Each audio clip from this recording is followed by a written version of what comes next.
up? I am in the car, so you're kicking the car with Kia, and this is kind of going to be a pretty serious video because I've been kind of getting frustrated hearing everybody talk about what happened to Kate Spade. She committed suicide. For those who don't know, Kate Spade committed suicide. She hung herself with a scarf, left a note behind, and, you know, said to tell her daughter that she loves her and to go ask daddy. Like, she committed suicide. So what's happening on social media and what I'm seeing on Facebook among my group of friends is people making fun of people who committed suicide. And it's not funny. And it doesn't happen in a vacuum. People don't wake up all of a sudden and say, I'm going to commit suicide. How do I know this? Because I tried to commit suicide. And I was in the hospital. And this wasn't some half-ass attempt. This wasn't some attempt for attention. I didn't, take a couple of pills and go lay down. I didn't, I was in this hole so deep that I just couldn't breathe. And it had been building up for a while. I was in the hospital, like I said, hospital for a week, if I didn't say that. I then had to go to a mental facility for 24 hours, and I had to go home and move in with my mother because everybody wanted to make sure I was okay. And this was years ago. This wasn't like a couple years ago. This was, I want to say now, going on 5 years ago. But it had, like I keep saying, it had been building up. The same thing, I'm pretty sure, with Kate Spade. And this is what happens with people. And it's not a mental illness thing, it's a depression thing. Things are so bad in your mind that you think the world would be much happier if you weren't in it, making the world bad. And I know that sounds very dramatic, but that's what you think.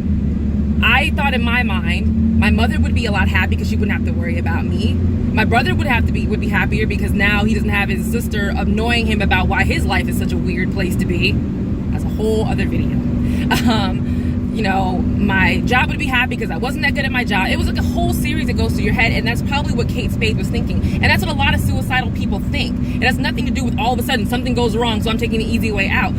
People have been going through years, months of pain, and that's how it comes about. So to all of you all making fun of people about the suicide or making fun of her, making comments, think about what you're saying, because you have no idea if one of your family members is going through this deep, dark depression mode, and that they might be a few seconds away from hurting themselves, and I've talked to a couple people privately who made these comments on Facebook, and there's a couple people who I really, really respect who heard me, listened, and took their post down, because it's not about bashing anybody about their opinion, and everybody's fine to have their opinion, but making fun of it or saying, it's stupid, it's this and that, has nothing to do with that. Well, that's not how you think about it. I mean, when my situation happened, when I tried to commit suicide, I went into my apartment and I had made a conscious, actually no, it's not a conscious decision when I went into starting to try to kill myself.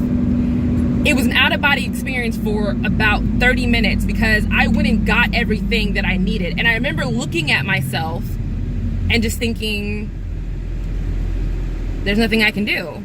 Just watching myself. No one stopped me. I was crying, the entire time I was in different stores getting stuff. I was crying. No one said anything. No one cared. They just asked me if I was okay. I was like, I will be. I went home. I took everything I bought in one sitting and chased it with a 4 logo. And after I had taken everything and I started to feel odd, I had talked to my mother and talked to other people. That's the last thing I remember. Next thing I remember, someone is yelling in my face. Next thing I wake up in the hospital, And a part of me at that time was disappointed that I woke up. I was disappointed that I woke up. And it took a lot to get over that moment. It took a lot to get to this point of who I am now and feeling confident. But it had been, before the suicide attempt, it had been 2 years. Several therapists trying to get me out of this perpetual sadness where I was always sad, but always got this happy face on, always Kia, always fun to be around, always life at the party, always doing whatever. But it was all an elaborate act. Like, I should be an actress, because that's how no one knew anything was wrong. When it happened, everybody was stunned. They had no idea. They had no idea how sad I was. And again, I feel like Kate Spade's in the same situation. We see people, we see them happy, we see them going to work, we see them doing everything that we think they should, and we have no idea that they're dying on the inside. And I really wish friends and people would pay attention more to the people around them. Like, I pay attention more to the people around me because of what happened to me. I always tell people you know, I'm here if you need me. I'm here to talk to you. I'm here for you. I want to listen to you. I mean, we have friends now who have made little comments about I'm so depressed, and I'm always like, you don't have to be depressed. You feel alone, come to our house. We're not playing that game of I feel alone. No, come to our house. I try to be there, and I hope more people try to be there for other people instead of making fun of them. Because like I said, you never know who's in those shoes and is about to hurt themselves. And wouldn't it be awful to all you all making jokes and making these dumbass comments that you made these comments and then somebody in your life goes through this and now you have to realize that it's not an easy way out. The easy way out part annoys me. It is not an easy way out.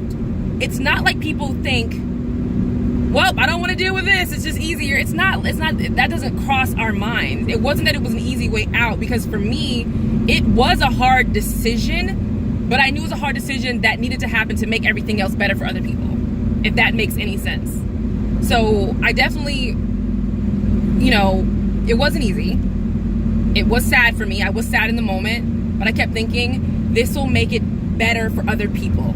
It's hard for you, but it'll be better for other people. So it's not an easy way out. It's not, you know, and to this day, and my mom, I am going to post this, my mom is going to see, because I'm going to put it on Facebook so people understand. To this day, my mom and I have barely ever talked about this, and no one really knows about it. It's not like a topic of conversation, but to this day, I regret doing it because I remember the look on my mother's face, and the look on my brother's face, and then when my aunts came down to see me in the hospital, and my dad, you know, I remember their looks, and I just kept thinking, this is not what was supposed to happen. You know, it's just, and to this day, I apologize to all my family members that came. My aunt Edwina Graham, my mom, my aunt Betty, my aunt Gertrude, like everybody came, my cousin Jean, everybody, my cousin Dominique, who just looked at me like I was a crazy person because she was so mad. My cousins were, everybody was mad, and I'm sorry to do that to them. And I'm pretty sure if Kate Spade could say anything right now, she would say she was sorry for doing this.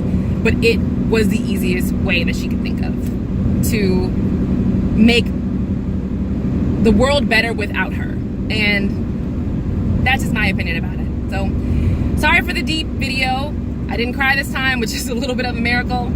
But, yeah, that's my opinion. Drop down in my comments if you want to say anything to me. You want to talk shit, feel free. I'm about that life. Later.